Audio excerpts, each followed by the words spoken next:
Olá, pessoal! Hoje nós vamos fazer um mergulho objetivo num estudo textual fascinante. A nossa ideia aqui é destrinchar os argumentos bíblicos apresentados pelo canal Bíblia e Verdade em Cristo sobre um dos temas mais discutidos da história, a natureza de Jesus. A gente vai observar passo a passo como esse material constrói o seu caso teológico baseando-se puramente nas Escrituras.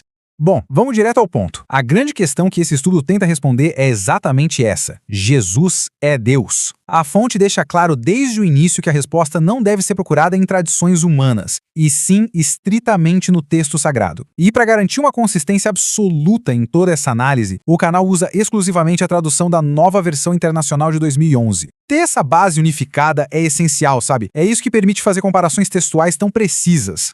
E o nosso roteiro de hoje vai seguir 5 passos bem lógicos. A gente começa com a questão da divindade, passa pelas evidências do Novo Testamento, analisa os paralelos entre os testamentos, explora o conceito de Deus na pessoa do Filho e, por fim, fecha com a conclusão bíblica. Então, parte 1. A questão da divindade.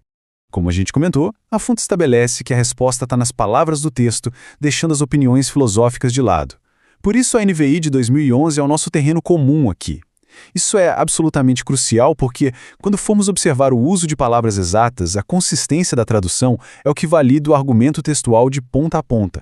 Vamos para a parte 2, Evidências no Novo Testamento.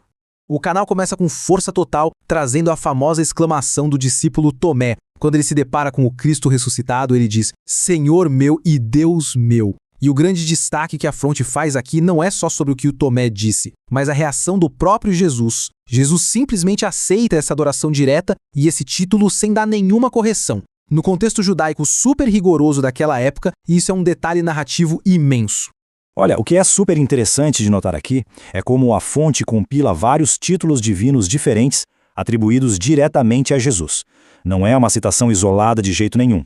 A narrativa descreve Cristo como o Criador, a expressão exata de Deus lá em Hebreus, e Paulo, em Romanos, chega a chamá-lo de Deus acima de todos.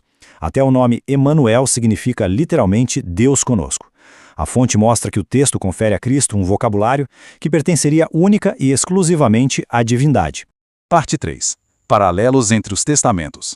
Aqui a gente chega no coração dessa análise, onde o material justapõe passagens do Antigo Testamento sobre Jeová com versículos do Novo Testamento sobre Jesus. O canal traça um paralelo direto sobre submissão absoluta e adoração. Lá em Isaías, o próprio Deus jura que diante dele todo joelho vai se dobrar. Mas aí, em Filipenses, essa exata mesma imagem de adoração incondicional é aplicada ao nome de Jesus.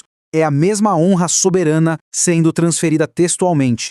E tem essa conexão profética muito elegante. Isaías fala de uma voz clamando no deserto para preparar o caminho para Jeová. Aí vem Mateus, pega exatamente essa profecia e diz que o caminho preparado por João Batista no deserto era, na verdade, para Jesus. Esse paralelo é fascinante. O Salmo 102 é uma oração claramente direcionada a Deus, o Criador que firmou a terra. Mas olha só, o autor de Hebreus pega essas mesmíssimas palavras de adoração e as aplica diretamente ao Filho. A sobreposição que a fonte apresenta aqui é inegável. Outro ponto fortíssimo é o ato físico de ser transpassado, visto como uma profecia cumprida que liga as duas identidades. Em Zacarias, é o próprio Jeová quem diz: olharão para mim aquele a quem transpassaram. E o Evangelho de João registra a crucificação e conecta a lança física que atravessou Jesus direto com essa fala antiga de Jeová.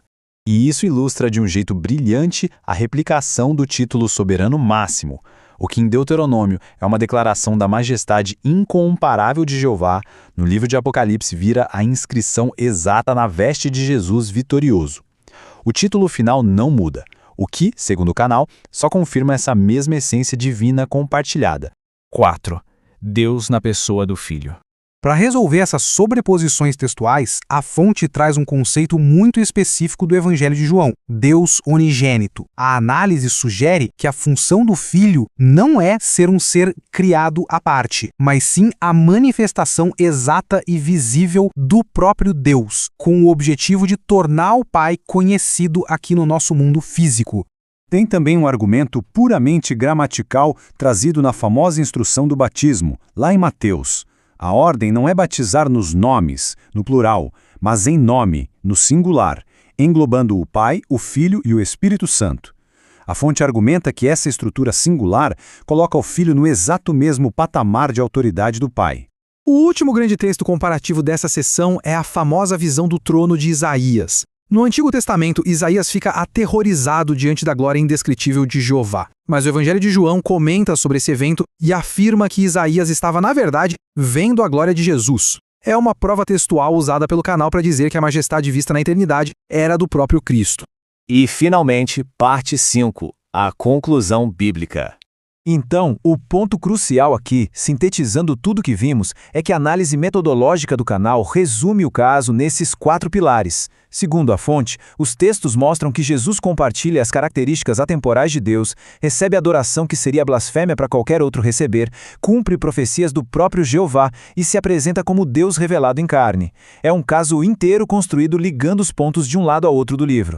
E para encerrar nossa explicação desse material, vale a pena a gente parar um segundo nessa que talvez seja a afirmação mais definitiva citada pelo canal. Ao usar o título Eu Sou, o texto mostra Cristo invocando aquele mesmíssimo nome sagrado dado a Moisés lá na sarça ardente. É um peso histórico gigante no texto de João.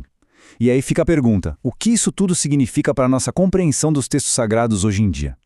É sem dúvida uma questão que continua ecoando através dos séculos. Muito obrigado por acompanharem mais esse estudo e que a busca pelo conhecimento nunca pare.